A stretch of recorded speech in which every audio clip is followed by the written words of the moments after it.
everyone. I am so happy you decided to join us. My name is Dr. Joanna Beam. I'm an associate professor at Messiah University. I'm an occupational therapist, and I also am a dysautonomia patient myself. So dysautonomia really impacted me in college.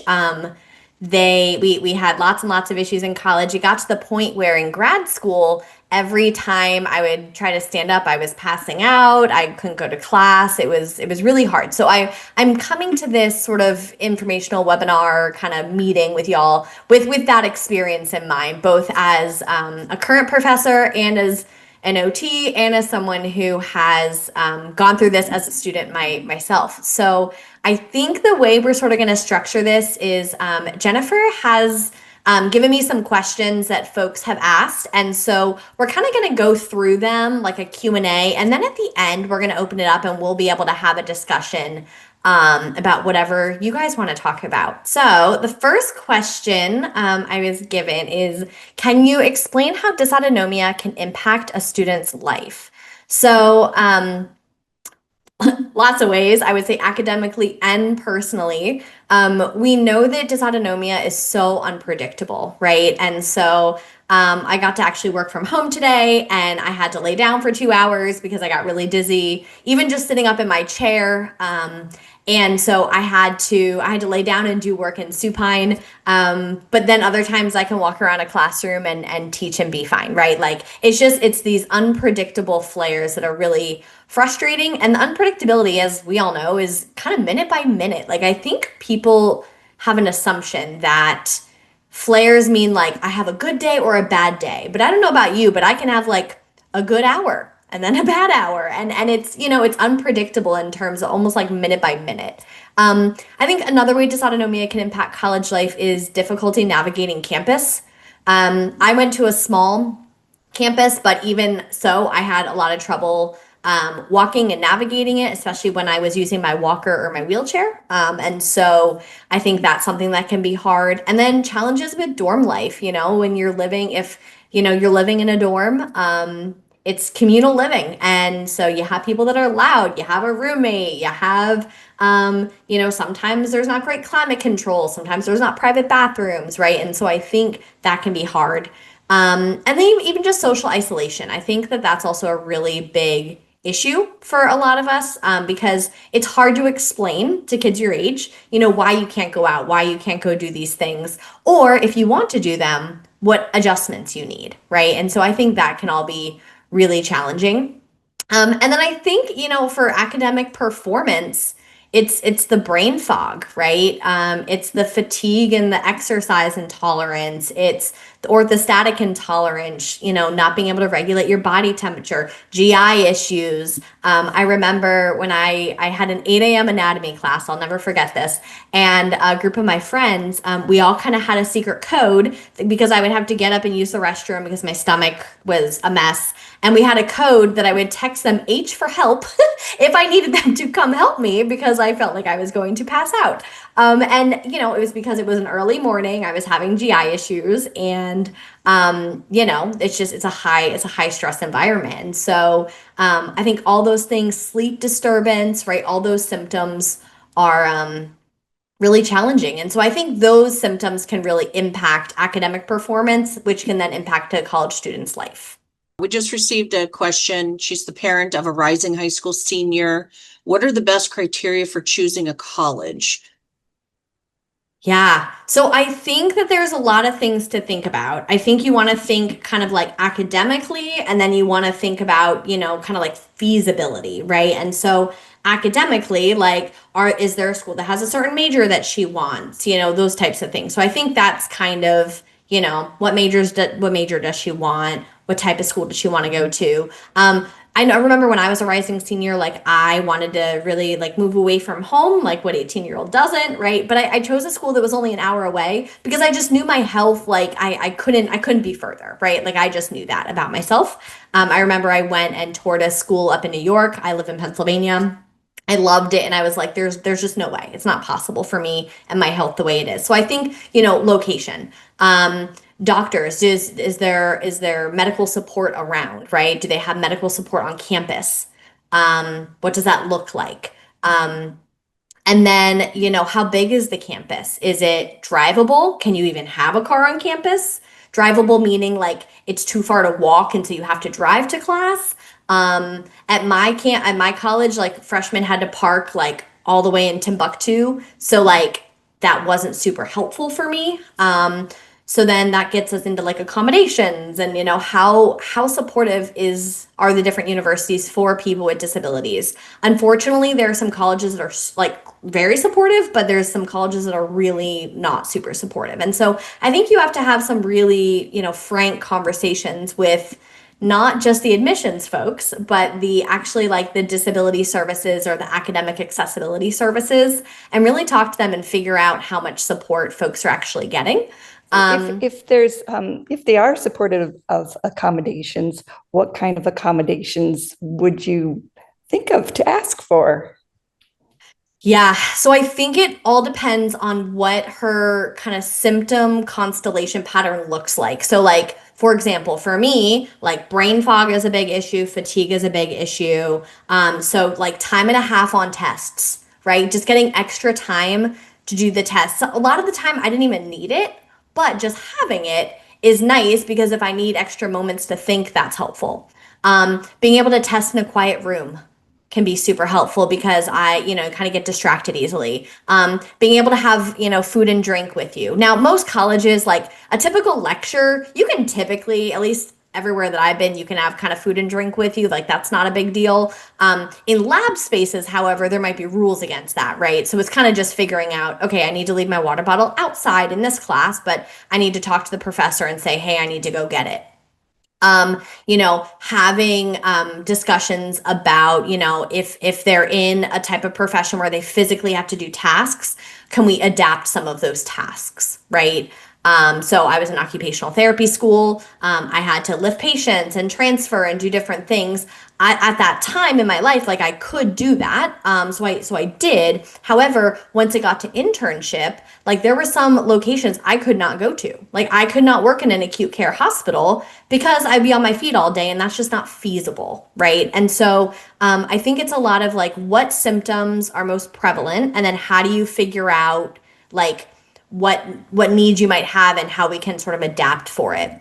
So Jennifer just put in the chat our Thriving in College handbook that myself and some other OTs put together. So that actually in there it gives you a list of suggested accommodations as well. The other accommodations that I got were early registration, so I could pick my class times.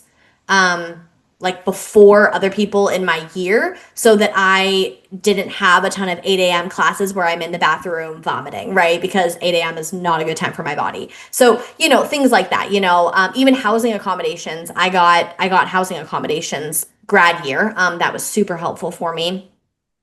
If your person has kind of vision issues or kind of headaches, you can actually get some of the textbooks to be read to you via voice to like they basically like scan them in and then the computer can like read the textbooks to you. Note takers. I mean, there's tons and tons of accommodations, but the difference is in K-12 education, they're really looking for, success and, they can do accommodations and modifications where they can change the kind of the outcome of the skill you have to show. Whereas in college, that's not an option. In college, everyone has to meet the same bar, but they can maybe give you accommodations to help you meet that bar. So it's definitely a different model. There's another question here, Joanna. She Okay. has inappropriate sinus tachycardia and vasovagal syncope. I'm Mm-hmm. having a lot of difficulty with fatigue and brain fog when she's awake. Mm-hmm. She can't keep up with the physical work, much less the demand on her brain. What do you have as any recommendations? Yeah. Ugh. Yeah. I think there's a couple different options, right? So it sounds like you have a pretty demanding major, and I see here you have a Japanese language minor. So I think we have several options. So option one is is there something you can drop? Is there something, can you make your course load less and take longer, right? Can you make your semesters less heavy? That's option one. I think option two, do you need to do this Japanese language minor? I imagine that's a big love of yours, and so that's why you're doing it. And I'm not here to say don't do it, but I'm here to say, like, sometimes with our condition, we have to pick and choose, or we have to spread things out. So I think you could either say, okay, I need to take less credits this semester, and I'm just going to spread things out a little longer. So maybe you don't graduate in 4 years, maybe you graduate in 4 years and a semester or something, right? Like, that's okay. Or can you take Japanese classes for fun without having it be a minor, so you don't have to take as many? That's potentially an option. I think another potential option is, are you taking care of your body the way you need to be doing? So are you wearing compression? Are you drinking, the water and the salt that you need? Are you doing counter pressure maneuvers to help with the vasovagal syncope? Are you positioning yourself in class in a way that is helpful? So like right now, I'm not, right? I should have put compression on before I came up here, but I didn't. So I'm sitting here in my computer chair, my feet are on the floor. I can already feel my blood pooling in my feet, right? Like that was a bad choice of mine because I wasn't thinking, and so I'm a human too. I forget things too. But that's something to think about. Like, are you wearing compression? Are you sitting with your feet up? Can you have a reclining chair? I think any of those accommodations might be helpful. I mean, it looks like you have some great accommodations. You can audio record, you get presentation materials, separate testing room, breaks without penalty. Like, those are all great. But I just wonder, are there other ways you can take care of your body? And then my last question to you would be, are you on any medications? You don't need to like tell me your medications if you don't want to, but like, are you on any medications? And if not, do you want to consider that? And if yes, do you need an adjustment? Right? Because that's something that I think some of us, I'm in this journey right now myself where like my medication regimen is just not working the way it's supposed to be right now. And so I'm trying to figure out adjustments right now. But I had a good 5 years where like it was working pretty good. So, that kind of ebbs and flows as well. Okay, I see one more question. So we mentioned that I got housing accommodations. As an incoming senior, what accommodations should I ask for or look for colleges to offer before choosing a college? So I think that you, when you do your tours, when you are looking at colleges, just make sure that you're talking to the actual accommodations people and not just the admissions people, right? Because the admissions people are going to be like, oh yeah, we have accommodations, sure, and like they theoretically might, but like how good are they, right? How helpful are they? What is the culture? How many students with disabilities do they have on campus, right? Like that's a question I would maybe ask. So for accommodations to ask for or look for, I mean, when you go through the accommodations process, you basically, so in college, you kind of have to state, hey, here's what I want. And then the college basically gets to say yay or nay, right? So you have to basically present them with, here's everything I want. So what I would do is this year as an incoming high school senior, I would start making a list for yourself of what accommodations might be helpful for you. And in that handbook that we linked in the chat, there's a list of tons of potential options. So I would ask about housing accommodations. I would ask about, the extra time, all the academic accommodations, right? But then also like, can you register early? Can you, so on and so forth. And you need a doctor to basically sign off and be like, yes, she needs these. And, here's why. There's like a form the doctor will fill out. But it's not like K-12, where K-12, you have sort of this 504 IEP plan, and like these teachers kind of have a say, and the therapists kind of have a say, and everyone's sort of working together to create that. In college, you're kind of on your own. So you're going in saying, here's what I want, and then you have to advocate for what you want. And then most of the time, as long as it's reasonable, they'll say yes. So actually, the next question I was given is actually about accommodation. So why is it important for students with dysautonomia to seek accommodations early in their college journey? I think for everything we just talked about, I think it's really important for students to get accommodations early so that you're not trying to like backtrack and you're not trying to get accommodations while you're struggling. Like if you can get it before you're struggling, that helps. Now, I will say you can get accommodations anytime. You don't have to get it like first day of class or before you start. Like you can get them in October, right? Like you can get them whenever you want. But when you get accommodations, The first step is typically, right, you're going to need to, there's a form that you're going to have to fill out. And so, you're going to complete usually a registration form, usually through your college's disability services. You're going, or accessibility services, whatever they call it. You're going to then submit medical documentation, and that medical documentation is going to be from your provider. I would pick maybe your primary care doctor, or if you have like a dysautonomia doctor, then they can fill it out as well. And then you're going to want to schedule a meeting with the disability coordinator, and you're going to want to sit down with them and really kind of go through and say, hey, here's everything I need.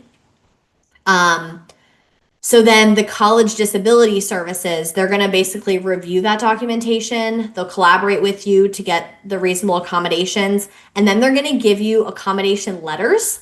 And then you need to bring those to the faculty. So the difference in college versus K-12 is in college, you yourself are in charge of managing people following your accommodations.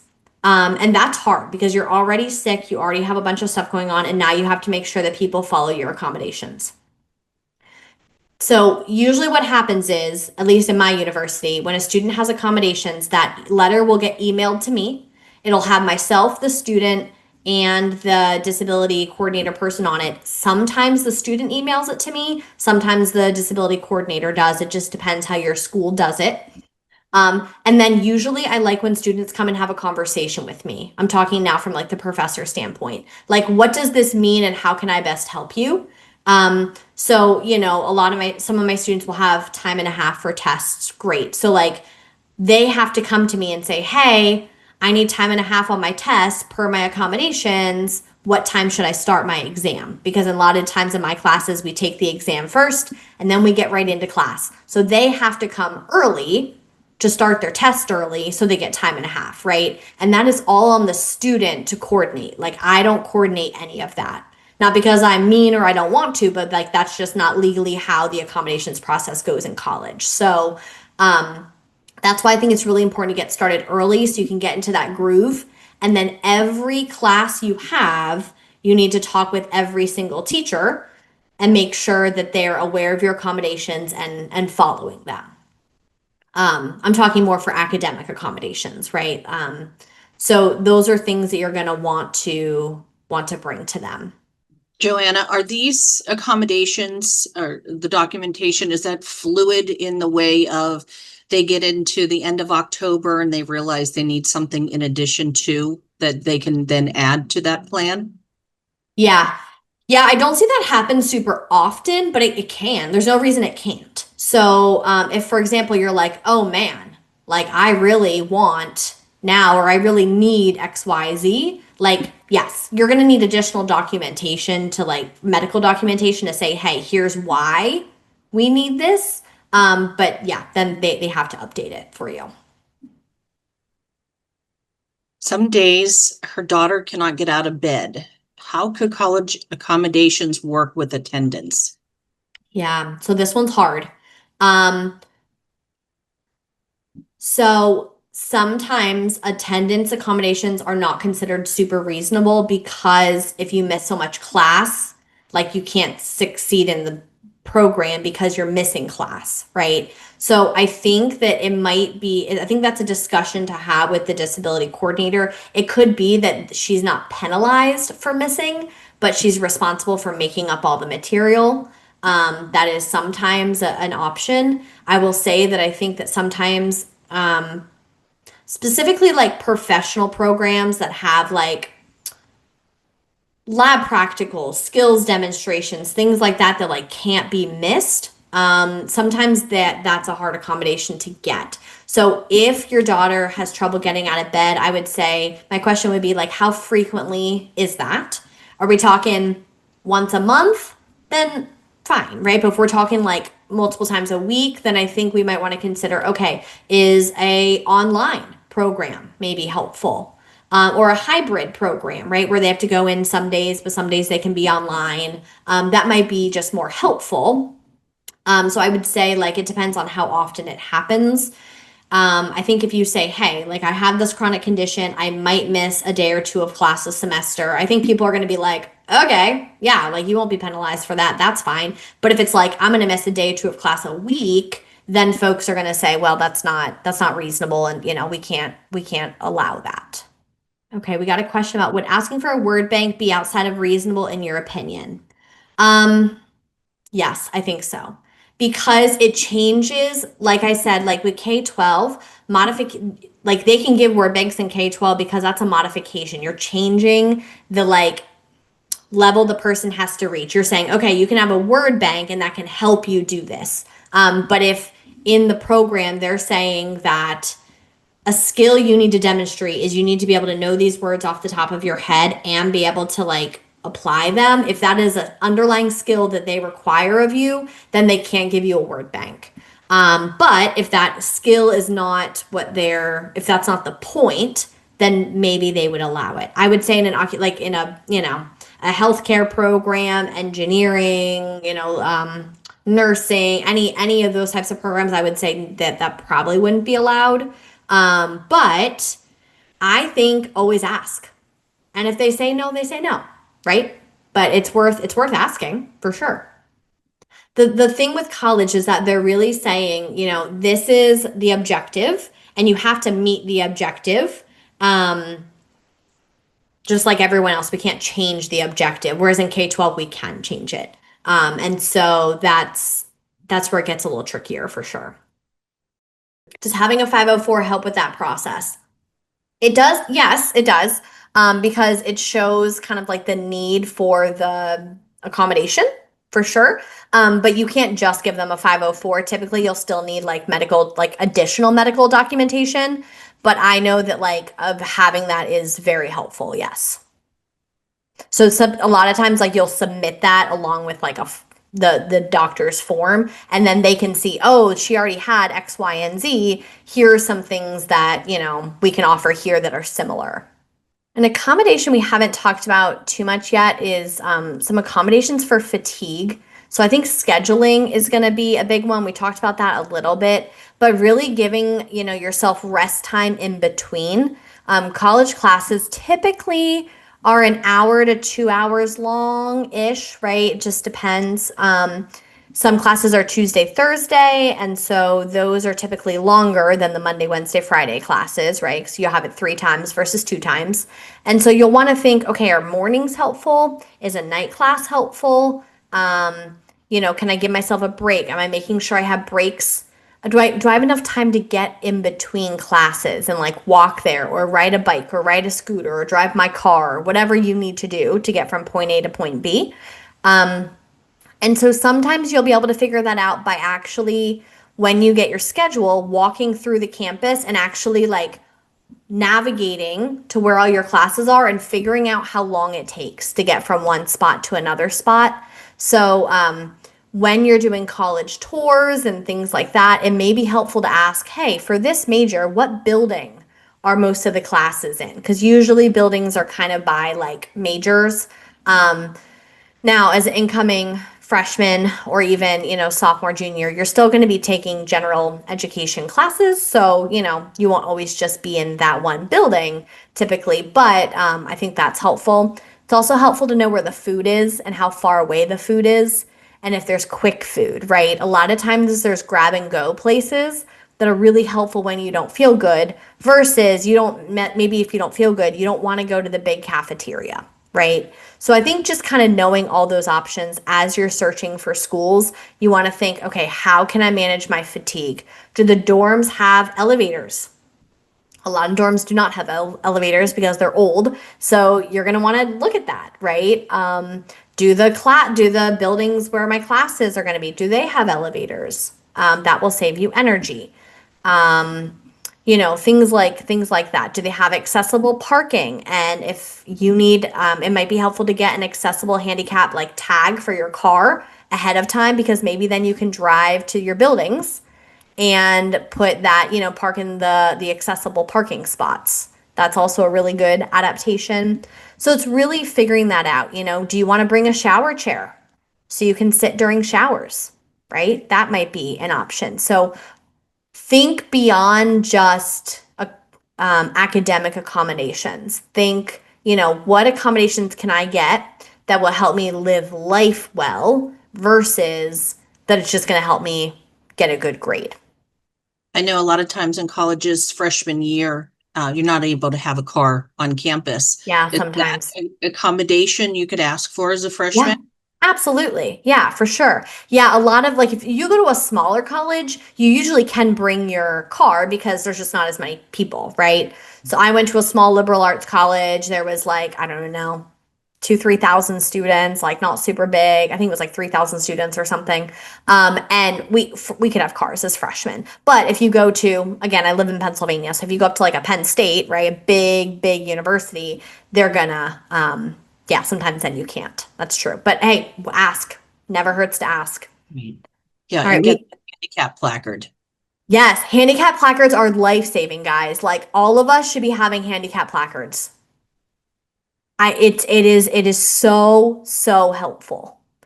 I can't even tell you how helpful it is. It's so I helpful. And if agree. you don't need it, don't use it, right? It's like you don't have to use it every day, but like I use mine very frequently and it is just so helpful.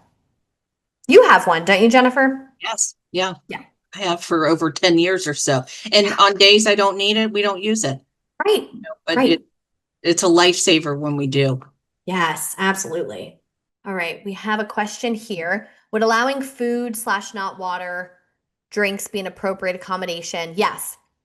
Yeah, you can totally. I think the only exception is like if you're in a chemistry lab, they're going to be like, no, you can't have like food or drink in your chemistry lab, right? But you can have it right outside the door and then you can just go get it if you need it, right? But as a college professor myself, I always let students eat or drink whenever they want. They can.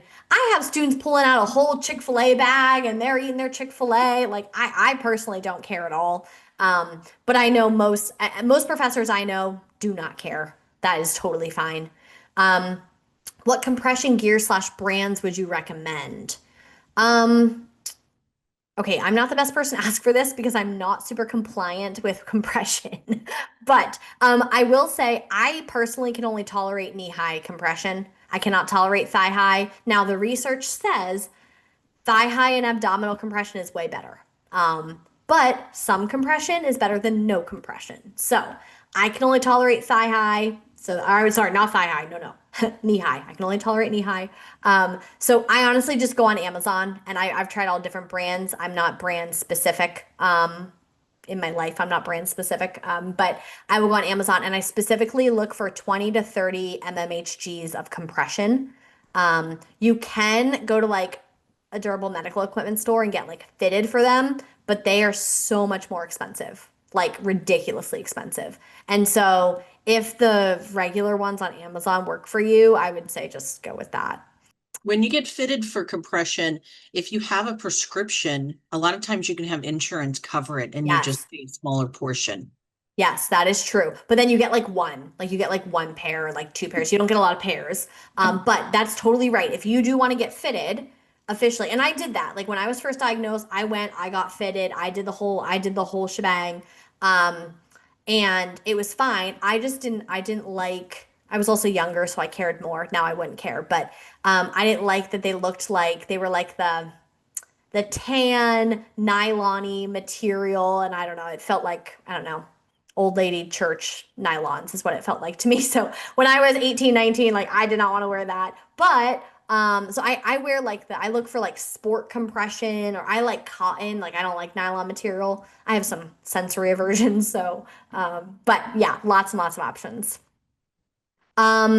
How did you handle bringing your mobility device tools to class? I just did it and I didn't care. I just, I got to the point where I really had to deal with a lot of internalized ableism, right? And I think the thing with chronic illness is that, let me just speak for myself. I don't want to speak for anyone else. For myself, I will tell you that I really struggled and sometimes still do with internalized ableism of like, am I sick enough to warrant using XYZ? Because I look fine. You're looking at me right now and maybe you think, oh, she looks healthy, right? But I feel pretty bad at the moment, but like you can't tell. because it's all on my inside, right? And like that's the part about having an invisible quote unquote condition. And so when I use my mobility devices out and about today, I will get looks and people will ask questions. And so my answers are a lot more appropriate now. When I was in college, I would come up with some pretty inappropriate responses to say to people because people are nosy and rude. So I would just say, like use what you need to use to improve your quality of life, right? Another thing that was really helpful to me is just learning that like people might look or might ask questions or something, but like everyone is so self-centered and people just think about themselves. And I think that's a good thing because I think that means like no one cares if you're what you're using or not using. And if they do, fine, whatever, let them, who cares? Because you need to use what you need. I had a cane that I bedazzled. So I like bedazzled my friends and we had like a night and we hung out, and we like bedazzled my cane and that was fun. I had a manual wheelchair that I was using. I had a walker that I was using. And I used all of them at different times. And it was confusing for people to be like, wait, I thought you were sitting in a wheelchair yesterday, and now today you're using a cane. And I would just, the appropriate response that I should have said, I won't tell you what I actually said, but the appropriate response would be like, yeah, like I have a condition where my symptoms flare day to day. And so today I can use a cane. Lucky me. And so I think that might be that might be some good advice. Be better than I was at 18, 19, 20. That's what I would wish for you. I saw there was the one question of how to essentially approach a professor in a situation that they're reluctant to give you those accommodations that you're requesting. Yeah. Okay. So if you have accommodations approved by the university, the professor doesn't have a choice. It is your legal right to get those accommodations. It is not an option. It is not oh, do I feel like giving it to them today? No, it is your legal right to get them. And so, hopefully, most professors are just going to be like, okay, cool, whatever. And if they don't do it, it's because they forgot. It's not because it's malicious, right? And so this is where the advocacy comes in. Like you need to be like, hey, Doctor So and So, like remember, I need XYZ. And they're going to be like, okay, great, right? And if they're not, you have a couple options, right? But I mean, one of them is you talk to that professor, then you can talk to their boss, aka the program director. You can also talk to the director of disability services. But once that accommodation is made, pretty much everyone just has to follow it. Unless there's like a really specific reason why not. So let me give you an example. So in my world of occupational therapy, we have things called skill checks where we have to like demonstrate a skill. So if someone has time and a half for an exam, they don't get time and a half for a skill check because it's not a written exam, right? So for the actual skill check, no one gets extra time because in the field, you don't get extra time. In the field, you just have to do the skill in an appropriate amount of time. So that is an exception. But like the students' accommodation letters say time and a half for exams. Do you know what I mean? So you just need to make sure that it's very specific. And then you talk to the program and you say, hey, like, is it appropriate for me to get time and a half for this thing or that thing? And ask. But no, the professors are not allowed to not do it because they don't want to. That's not okay. Yeah, someone just said most teachers we've approached agree to accommodations, but in reality, when she's in class, she looks fine, so it slips, and we have to remind them 100%. And I will be honest, like I have sometimes forgotten myself because I have a bunch of students in front of me. I have five things going on in my brain. Like it's so not malicious, right? And then as soon as someone reminds me, I'm like, oh my gosh, I'm so sorry. Yes, of course. Let me do what I need to do. So I would say just keep reminding them, be on top of it, and really advocate for yourself and say no, like this is what I need now, please, right? And so the difference in K-12 is that K-12 the teacher is responsible for making sure it happens, and in college the student is responsible for making sure it happens. So that switch is really challenging for students because it's just different than what they've had in K-12. And I don't think that it's like good necessarily that it's on the student. But unfortunately, that's just the way it's written and it's the way it's been happening. So, yeah. I agree that feels frustrating though. So the students are going to come out of school being their biggest advocate.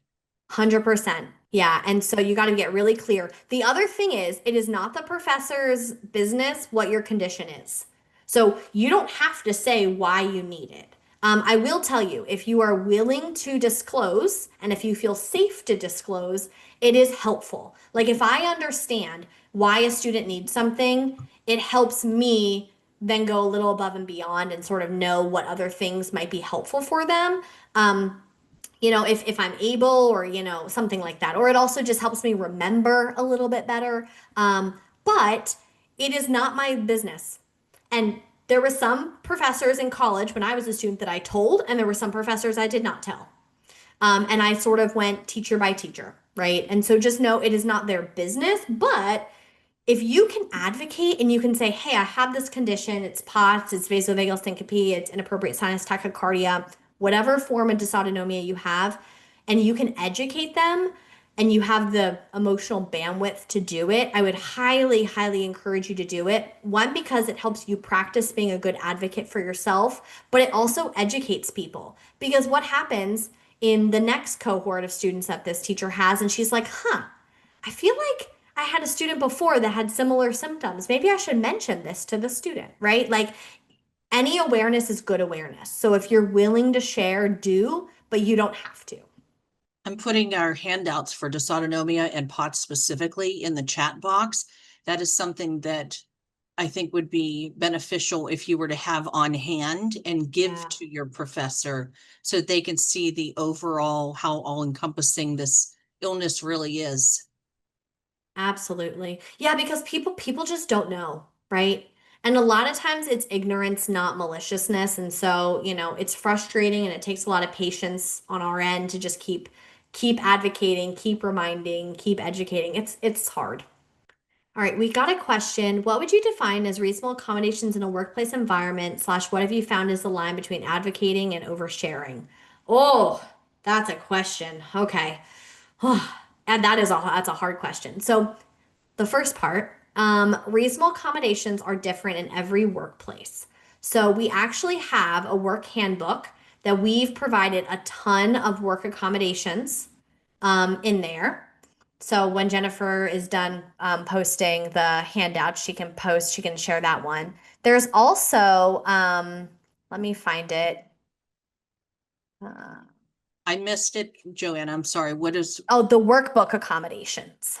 okay, Not the, sorry, the work place, and right? yes, yeah, workplace, yeah. The other, I'm going to post a link right now.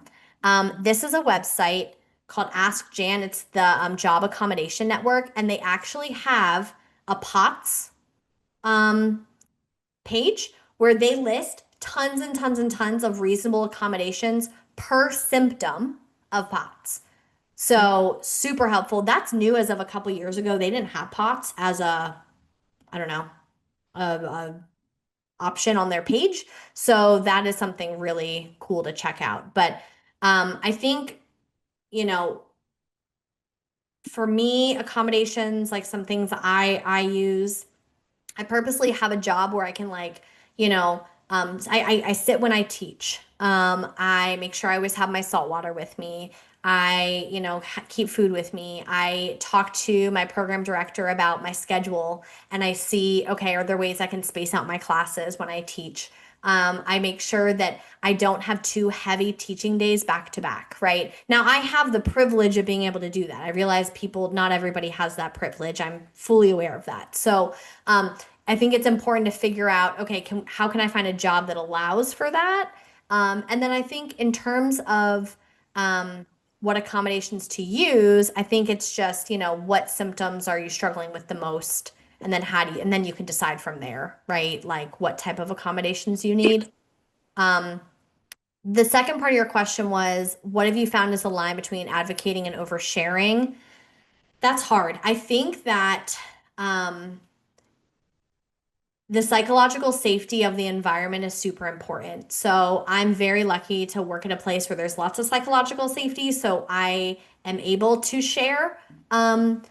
with folks kind of how I'm feeling and what's going on, but I also don't like when they say, "How are you doing?" I say, "Fine." Like I'm not like, "Well, actually, I can't, this and this and this and this is wrong today," because, you know, chronic illness is chronic and that gets old for people, right? So, I pick and choose when I say something. I don't always say something. But I advocate when I have a specific need, right? And a lot of times I'm always thinking of how can I make the environment fit me better? How can I change the task to fit me better? So, when I'm advocating, I usually come in with a solution. So I think it's helpful when you want to advocate to say, hey, here's the problem and here's a solution I've come up with. Are there other solutions you can think of? So coming at it from a problem solving mindset versus coming at it as like I have this problem, you deal with it. I just think folks don't respond to that as well, especially when they don't understand, right? Like it's very hard to understand how it feels to be us when we look fine. And so I have lots of empathy for that for sure. That's super, super tough. But yeah, any job that has flexibility is super helpful. Ooh, favorite salt sodium supplements. All right, well, I am a no frills girly, so I use table salt. This is like my, what is this? This is like a 32 ounce, I think. I like my 32-ounce water bottle. I have all water, like this just plain water, and then I literally put a half teaspoon of salt, like table salt in there, and I shake it up and I drink it. I try not to drink a lot of like the Gatorades and the Powerades. I used to way back when, but I can't tolerate like the sugar and all of that anymore. A little sugar is good. Sugar helps you, helps your body, and sugar is not bad. It's just all that extra artificial sugar is kind of hard on my body and my stomach. Um, so yeah, I don't actually have like a salt sodium supplement that I use. I do have I've tried LMNT, and I think it's good. It's just the magnesium upsets my belly. I have a lot of GI issues, so I have to be really cautious. But Liquid IV is like I always bring Liquid IV on vacation when I'm like doing more than I normally do. Like I don't drink it every day or anything, but Liquid IV is kind of my go-to vacation, excuse me, vacation supplement that I use for my electrolytes. Someone asked, what's one piece of advice you wish every dysautonomia student knew before starting college? My response is, well, I have multiple pieces of advice, but I would say be kind to yourself. The transition to college is hard in general, right? Um, and then college classes are totally different than high school. You're meeting all new people. It's a new environment. It's hard, it's amazing, it's exciting. Like I look back on college and that was when I was the sickest in my life, but I look back on college and back at it very fondly. I loved it so much. I'm now a professor because I just love college. I think college is amazing. But it was also really hard, And so I would say find some people that you can be that are safe. Find your safe people. My safe people are still people that I have in my life today that were just amazing. And so find people that really get it. And then find people that you have things in common with outside of your illness, right? Hobbies or interests or your major or extracurriculars or whatever. And then I would say find a way to get involved on your college campus that feels exciting and not overwhelming. So like for me, I like to sing. I joined like the women's choir because I got college credit for that and that was fun and me and my friends did it and so that was great, right? I could sit, I sang, it was great. It wasn't very physically taxing. And so there's so many things to join, so many opportunities in college and I would say like you don't have to do it all. Pick one or two things and stick with that. My mom used to always say, like, when I was a kid, one activity at a time, one thing at a time, and I think that's a really good piece of advice. I also would say don't compare yourself to other people. If it takes you a little longer to finish, it takes you a little longer to finish. That's fine. It's not worth burning yourself out, it's not worth making yourself sicker. Um, but I would say you will not be the only person on your college campus with POTS or any form of dysautonomia. It's statistically impossible, right? Like I even back when I was in school, now a long time ago, I had people that had dysautonomia and that were helpful to me and that I became friends with that were on my campus. And it is so much better diagnosed now. Much more people know about it now. So there will be people that will get it. And so find those people, but enjoy it. College is great. College is so fun. We also have a College Connections Oh, yeah. Facebook group. And I realize that most students starting off in college are probably not on Facebook, but it is there if they want to join and possibly connect with other students. Mm-hmm. Yeah, the other last resource that I'll mention, I'll put it in the chat, is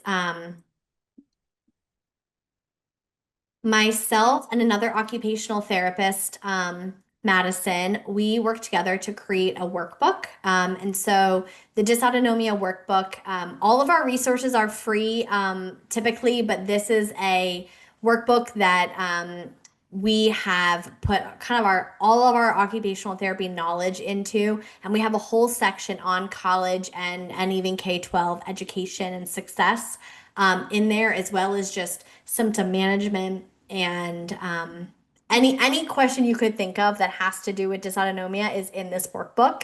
And so this workbook is really great because it has all these evidence-based strategies, and then it actually asks you to do something with the information, to like apply it or think about something or reflect or do an activity. And so that is also a resource that we're sharing. Pre-order is open until September 15th, and then the cost will go up. So right now it's $24.99, and then after September 15th it will go up, I believe. So if you're interested in it, order it before September so you get a cheaper price.